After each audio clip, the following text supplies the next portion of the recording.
بسم الله الرحمن الرحيم السلام الله عليكم ورحمة الله وبركاته وعنا ونكسن دمان مسؤولينتا مرتي شرفتا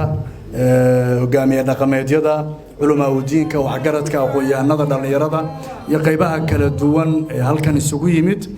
منصب يمجع كستو هل كانت كتي مادن وحنود لنا هاي سلام الله عليكم ورحمة الله تعالى وبركاته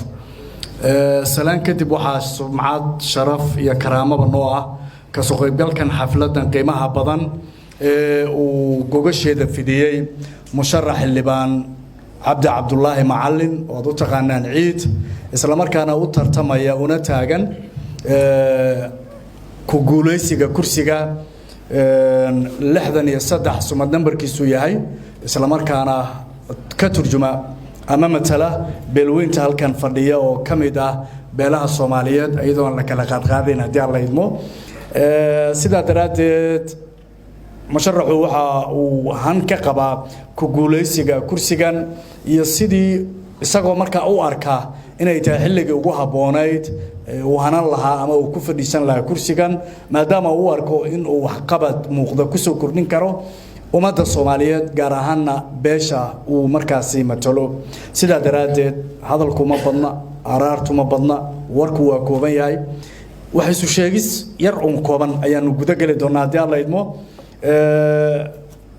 manaxuma kullay qofka inuu isku day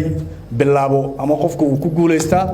ama kuma guuleysto haday markan bajartana mar labaad inay bajari doonaan insha Allah taala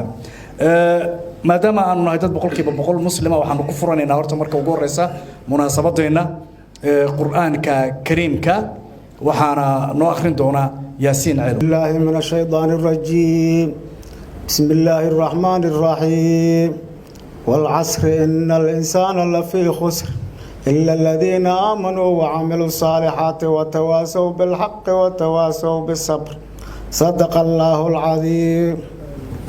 صدق الله العظيم وصدق الرسول الكريم إلهي أجري حسنات كثيرة إن نجاه نقدر كوي كعمل فريق وأنا قاطع وحنا نسأل لك عبسلة أن هو داون إني أيضا القرآن الكريم كقول كإله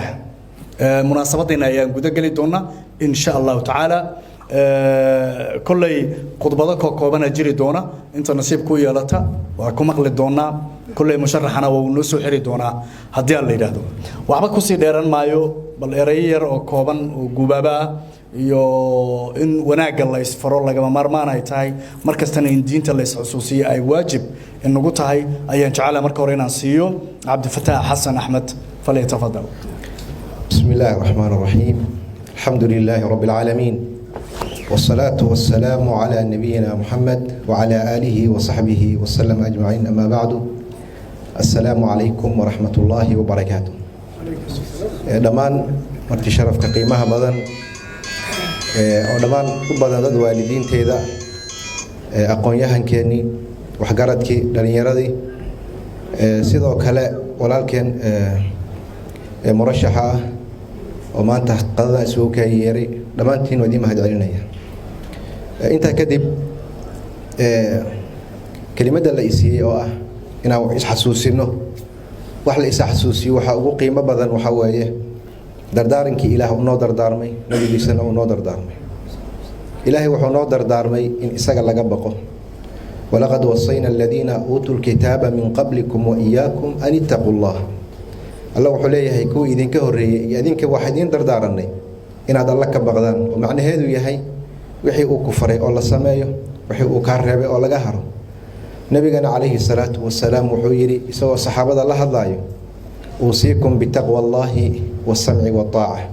وحندين دردار ميا عبسد الله سبحانه وتعالى يا إناد اسم قشان أو تساعد عدان دردارك أسكدب يا مهد علين تهسي كلمتنا وحن وجدنا يا ولكن والناس سمي قذا وكحمدات كما أقان لكن شيء قصة أفهمي ذاتك كما نحقانه دكتور قصة أفهمي سوير كسر كل جن كلمتنا وحن لا يهي لدويناها جود أستاذ مسؤولية ده وحلوة النبي عليه الصلاة والسلام نبو قدر دارمي صحابة كم ده isagoo la hadlaayo la yiraahdo magaciisa Cabdurrahmaan ibn Samura ayaa wuxuu ku yiri nabiga ya Cabdurrahmaan la tas'al al-imara cabdiraxmaanow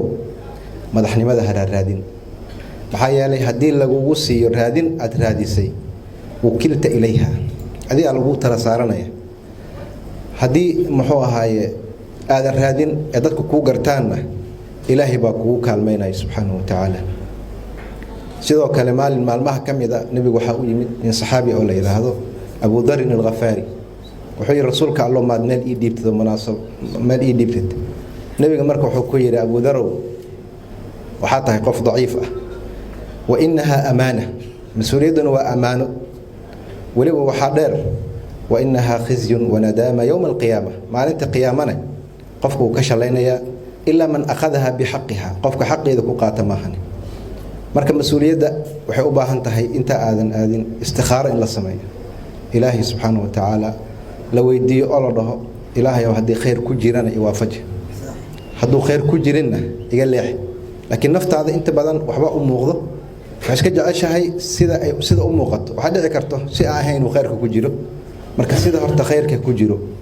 taas waa inaan ilaahay ku waafajiyo annagana kugu ducaynaynaa tan kaloo xigta waxa waaye ummadda soomaaliyeed xiliyadan marka la gaaro waa mawsim waxaa la dhahaa waa xilli hoteelada dhan qadaa ka jirto oo waa la wada qadaynayaa dadku waa isku imaanayaan dadku ma yaqaanaan qolo walba waxaa la leeyahay qof kan ha laga qaado kan ha loo dhiibo kan ha laga qaado kan ha loo dhiibo kii hore waa laga roon yahay kan ka roon dadku saasaa ku walacsan yihiin laakiin xaqiiqda waxay tahay dhulka haddii la rabo badar fiican inuu ka soo baxo beeraley aan xaggan ka imid dhulkay ku xiran tahay hadduu dhulku dhul fiican yahayna dalag fiican wax fiicana ka soo baxo bulshada hadday fiican tahay madax fiican waa soo baxaysaa haddiise bulshada aysan fiicneen madax fiican ma helayso wax isqabanaya ma aha waxaa laga yaabaa maalinta koowaad qofka loo sacbinayo maalinka dambe in hadhow annagoo eedaynayna la arko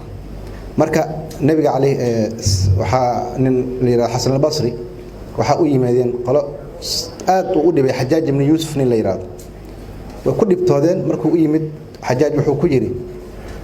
xasan waxay ku yidhahdeen ninkaan naftuu noo keenay waana dhibay oo rafaadsannahay marka wuxuu dhahay madaxda aad aragteen waa acmaashiinna haddaa acmaashiinna hagaajisaan madaxdu way hagaagi haddii laakiin acmaashiinna ay xumaato madax fiican ma arkaysaan innamaa hiya acmaalukum marka waa un camalkiina annaga marka dhammaanteen haddaan rabno madaxdu inay hagaagto waa inay bulshada hagaagto calaa mari taariikh haddii la akhriyo dib loo raaco hataa bulsho hagaagsan madax hagaagsanay heshaa laakiin bulsho aan hagaagsanayn qof hagaagsan hadduu u yimaado hataa iyagaa nafta u keenayo oo dhibaayo marka intaas insha allahu tacaala waa tawjiihi guud mar kale waxaa walaalka u dardaarmaya sabirka iyo dulqaadka iyo xilka waa mas-uuliyad iyo ammaano aakhiro qofkii inuu yimaado asoo seef oo nadiif ah aroon asoo kumanaan ay ku dhegan yihiin inuu imaado marka xilkana waa sidaas waa mas-uuliyaddaasi annagana waxaan leeyahay kelimada kale ana kama qayb galay inta badan kulankan iyo ku kala jiro isla hoteelkan ahaa labada kulanba dad muhiim ah igu yeeray oo mas-uuliyiin ah dadku waxaa laga inay badan yihiin beledweynaha 18 la sheegay iyo 19 hal meelahan zoonahan 18 maxaa jira qadayaal badan oo ku yeeri doonaa si elata marka waxa muhiim noo ah annaga waxa muhiim noo ah in aanan masiirka ummadan lagu xirin kursigaasi sidaan tal isugu yimaado oo la tashto oo waxa dadkan ka hadlaysan wanaagooda iyo horumarkooda laga tashto marka aad u mahadsantihiin walaalkeen intaas aan u dardaarmaya annagana hadhow yaan gadaal laga xamanin wixii hadda laga rabo hadda loo sheego nin wada meesha maxaa yeelay dad badan waxa arkay heer lama hayo kursiga albaabku waa xiran yahay leeyahay marka hadda loo sii sheego albaabka isku xiran haddii albaabku uu xiran doono hadda iska dhaafa leeyahay assalaamu calaykum waraxmatullah waxba ku sii dheeraan mayna hadalka markana waxaan siinayaa oo noo furi doona hadallada insha Allah taala cilmi Abdulle Ducaale waa wiil aad u daayar intuu soo socdo waxa laga yaabaa in waqti uu jira raalli ka ahaada marka koowaad assalaamu calaykum waraxmatullaahi wabarakaatuh bacda salaan waxaa mahadsan dadkan ahalka oo martiqaadkii qaabilay oo halkaan isugu yimid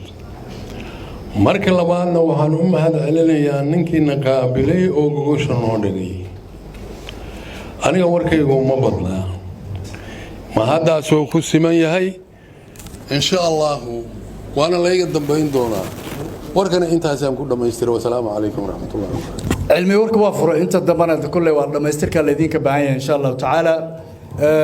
aad iyo aad baanan uga mahadcelinaynaa sida wanaagsan ee waqtiga way noogu koobeen laftigeeda cilmi haddaan intaas ku dhaafno waxaan siinayaa markana nabadoon khaalib cabdi jimcaale isaguna erayo kooban halkan iyo aragtidiisa insha allahu tacaala wiilasha da'da yar waa badan yihiin raalli ahaadaan calaykum waraxmatullaahi wabarakaatu halkan waxaan ka salaamayaa odayaasha dhaqanka ee beesha aqoon-yahanada ragga iyo haweenba leh maxuu ahaa marti sharafka kale oo ka soo qayb galay culamaaudiinka haweenka sharafta badan ee halkan fadhiya intoodaba waxaan ku salaamayaa 114 qur-aan kariimka maanta waxaan u malaynayaa beeshaan in uu martiqaaday cabdi cabdulaahi macallin ciid horta waa nin diinta ku fiican soonkii saddexaad waa isla yacni waa isla xajinay xajkii saddexaad waa isla xajinay asagoo markaa ka yimiday dhul dheer taa waxaan ku garanayaa inuu yahay nin diinta xaggeeda ku fiican waa nin aqoon-yahana oo dhinaca markii loo eegana aqoon-yahana haddana dhaqaalyahana oo ganacsado ah ragga loo baahan yahay maanta inay agoon hoggaamiyaan ayuu ka mid yahay aad iyo aad buu u mahadsan yahay runtii nabadoonka hadalkiisa koobnaa iyo nuxurka ku dugnaa intaba nabadoon khaalib cabdi jimcaale ayuu ahaa weli odayaasha ayaanu ku guda jirnaa iyadoo aqoon-yahanada iyo brofesorada martida ku ah barnaamijkan insha allah ay kaalintooda qaadan doonaan biidni illaahi alkariim waxaanse siinayaa cilmi takar bare oo aad taqaanaan doorka uu ku leeyahay dhaqanka السلام عليكم ورحمة الله وبركاته أقول عبد الله ميل سويود يا مرتدى ده وأي سلامي أوله إلهي بما إسكاله أنا أدونك قلنا هاي هل كانوا كل مي حالة إذا أود إذا كون من ربي أحسن الضماد ونحن هذا علينا الحمد لله ثم الحمد لله كتب حنم هذا علينا عيد عبد الله ونو جوجوشان شرفت عليه ونأكسن وروح بدن ووجيال بدن حتى كلامنا بين أسوار كان أسكنوا أمة العلنية كسر قبل عشان أن كملها إنه أمة العلنية لما أنا أبغى عبد الله عيد سولو هم جاءوا في عيني إن وحلا هم ينوى في عنتاي إن وحلا همنا حن هذا كوكسر نعم قال هذا إن سياسة سوكسو أقول عبد الله سوكسو هو كان سياسة نقطة هم جاء هذا كوكسر ويننا تيجي روحي وريه أقول أفكك إلى الأرشي أقول لك إلى ما أفكه حقنا أقول أجروك وسوقه بقول يكو على شيء لما أنا كتاعي على شيء الله يسوكني أقول عبد الله أنك سوقه هم جانا آدم كوسلوينا إلهنا كوكول هذا أبشر كويه هذا وصل أبشر كوه هينا لين علاك عقده وحنا أبشرين فائدة ملا أنا وحنا كسبنا هاي إن كود عينه كون سولوينه هم جانا أنكو أبعال أنكو أمان أنكو هذا وبالله توفيق والسلام عليكم ورحمة الله وبركاته. واتها دنعي aqoon-yahanada ayaan weecanayna laakiin waxaan jecelahay waqtigan inaan ka faa'iideysano hadalladana aan soo koobno musharaxana kawaanku idiin saaran yahay waxba yaan hadalka laga celin waa tii ninkii odaga ahaa maxamed xaashi dhamac kaariya mar la isku haystay xitaa xilal noocan oo kala suugaan yar oo kamid ah waxa kamid ahayd haddaan gugi ku kordhaa gabow mooyee ku tarin garaad iyo waaye arag ilaan wax ma dhaantid geed yani qofka marka uu wax faa'iidayo ayuu wax faa'iideyn karaa adigoon ummadan isku gubin dadweynahan soo gabyidi waxaad ka gadaysaa mariyo yiri sheek ilaan ina soo taga sidii ciid oo kala la rabaa adigoon ceeba kala gelin bal noo sheeg waa gole waxay dadku ka guntaan afkaagana godob ka dhowr mar baa jira gumac la riday galaafto ninkii ganee ninkii in loo daa gujada yani qof maanta meel ay xanuunayso wax ma jukayna ciid markaad soo sharaxa kulay in isku ma oga wuxuu la yimaada salaarka hadii alla idmo waayahay wali khudbadaha ayaan jecelahay ku sii socono markana dhinacii bal hada martida kale aan siino nabadoonada aan yara u kaadino professor Tooxow waa nin qiimo leh ku dhaxla bulshada gaar ahaan beesha uu ka dhashay waa nin odayo taqaanaan waa nin kaalin weyn ka qaatay dhinaca waxbarashada sarana u qaaday dad badan oo maanta ku abtirsada beeshan ku soo dhawow erayadaadana ku soo koob insha Allah alxamdulillahi rabbil alamin wassalatu wassalaam ala ashrafil mursalin sayyidina Muhammad wa ala alihi assalamu alaykum wa rahmatullahi wa barakatuh aadiyadaan u salaamaya qaraabada iyo mansabka ku fadhiyaan waxa waaye waxaan aad ugu xumahay oo xoogay dareen galay ciid taariikhdiisa waxa uu qabtay ama deegaanka uu qabtay cid ilaa hadda ka hadashay ma jirto taasna waxay cadeynaysaa sida wax loo qiimeeyo inay wax kala tahay aniga qofaan ciid maxay baray ciidasa yeeri ciid wuxuu ahay tuulooyinka iskuulaadka laga dhisay dadka horbooda oo kamid ahay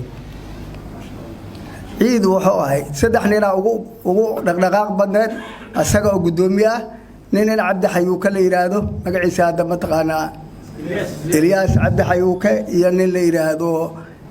Ahmed Cabdi ma taqaanaa Khaliif Diire Beyle Allah una xariisto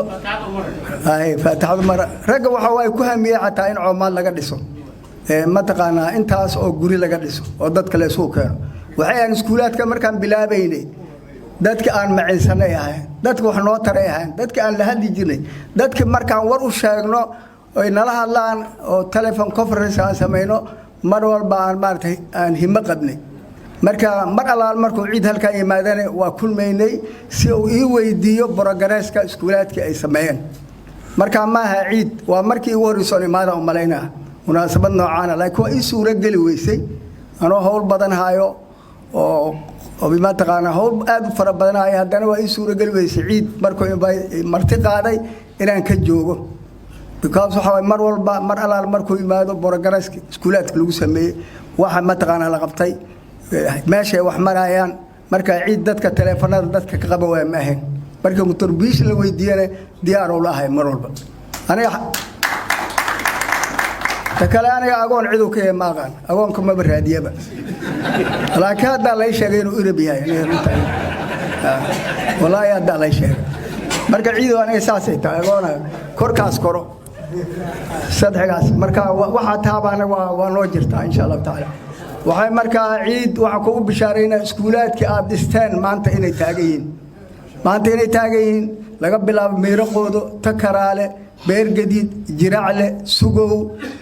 lafoole guricado intaas oo dhan inay taagayiin oo hay'adaha gacanta ay ku hayaan dayactir lagu sameeyay sacbooyna oo jiro waxaan ku sheegaa kale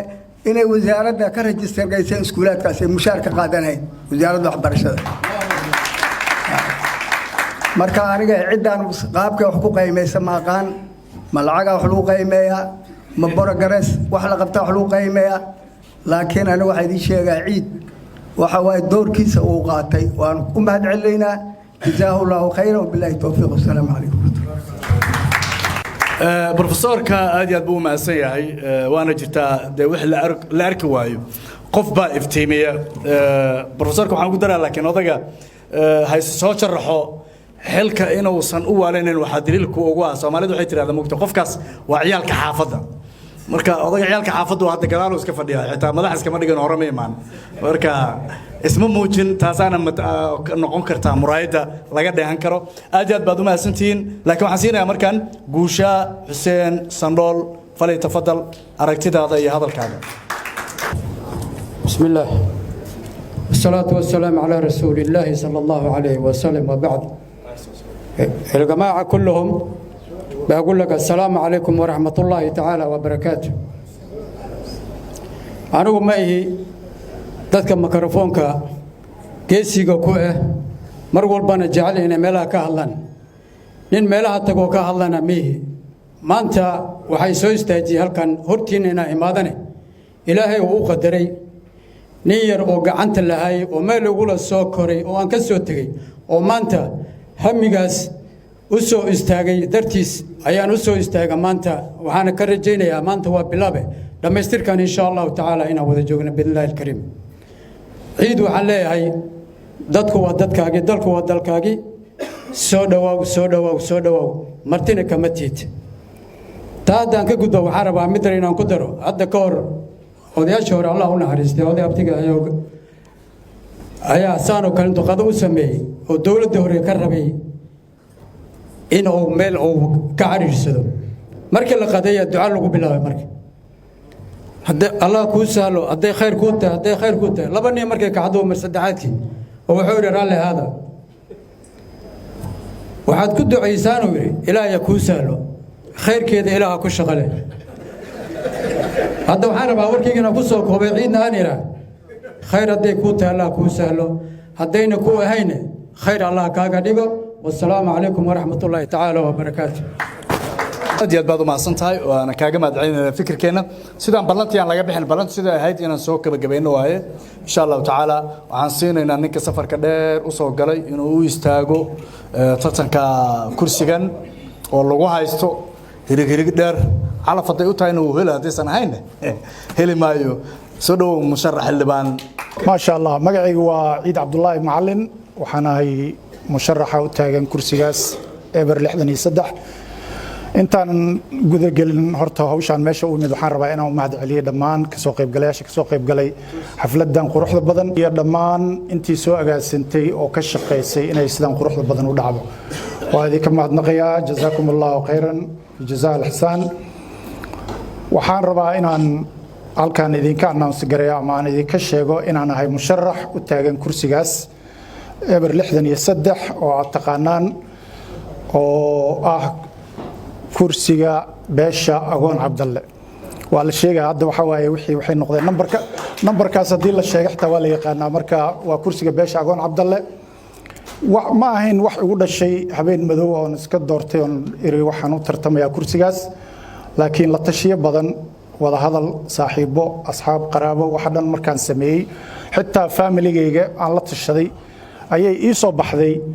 inay muhiim tahay kursigaasna loo baahan yahay inaan u tartamo waana go'aankii aan gaaray maxaa igu dhaliyey marka waxaa igu dhaliyey dayac badan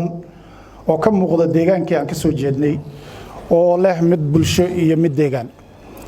haddii aan soo kala qaado marka midka bulsho iyo mid deegaan mid waa mid annaga nagu xiran iyo qurba joogta iyo dal joogta siday iskula shaqayn lahaayeen oo contribution ay ugu samayn lahaayeen ama ay u dhisi lahaayeen dalkaas ay ka soo jeedaan hadday noqon lahayd xarun caafimaad hadday noqon lahayd waxbarasho hadday noqon lahayd deegaameyn dadka oo la deegaameeyo taas waxay u baahan tahay in annagoo dhan oo iska wada isla shaqayno oo ka wada qayb qaadano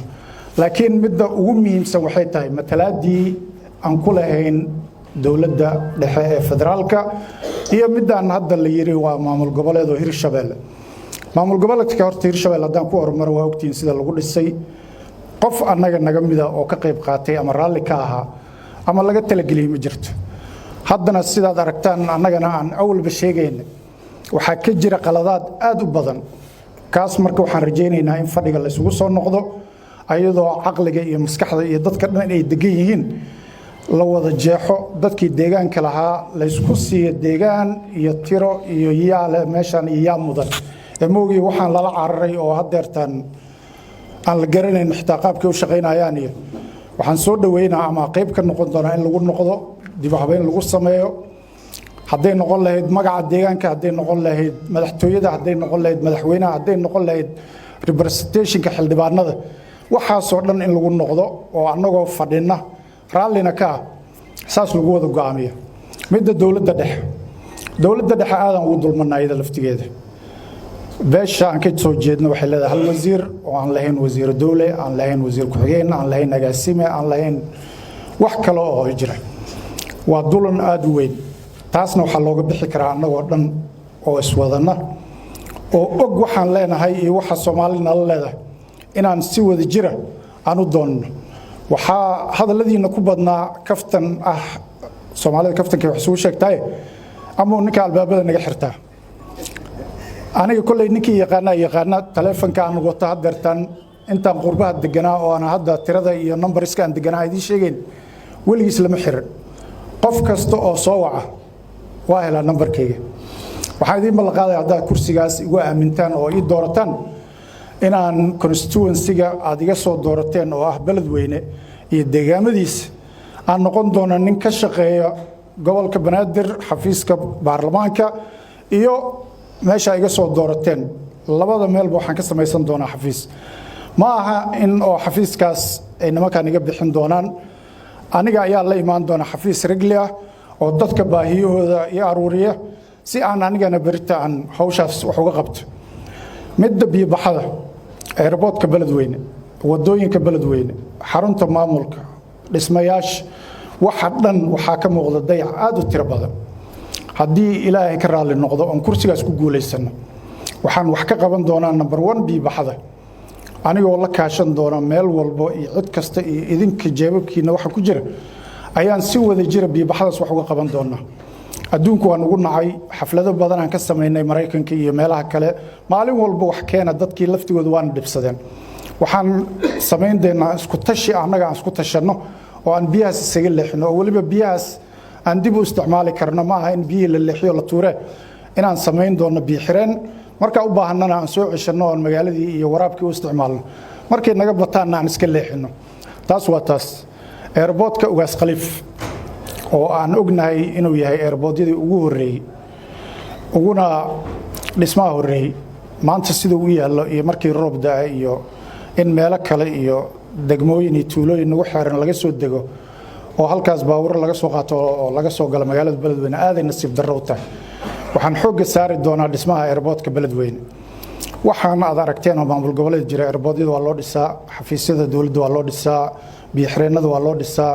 laakiin waxaanan helin qofkii uu istaagi lahaa oo raadin lahaa oo jidkaas mari lahaa insha Allah tacaala waxaan noqon doonaa qofkii ugu horeeyay oo howlahaas gala Hiiraan deegaanka Hiiraan la yiraahdo waxa ka soo jeeda dhammaan dadka Soomaaliya ugu hantida badan ugu aqoonta badan ugu ilbaxnimada badan qof kasta oo dibadda markaa joogtay gudaha aad waraysato wuxuu ku leeyahay aniga Hiiraan aan ka imid macallin aan ka soo ah askari aan ka soo ah anaa la igu dhalay magaaladii xadaaradaas lahayd ilbaxnimadaas iyo aqoontii iyo dad jacaylka lahayd maanta siday u taal goboladii la midka waa ka hartay biidnillah anoo la kaashanay xildhibaanada kale sanadkanna not only agoon Cabdalle laakiin xawaadle across the border waxaan rajaynaynaa in xildhibaano wanaagsan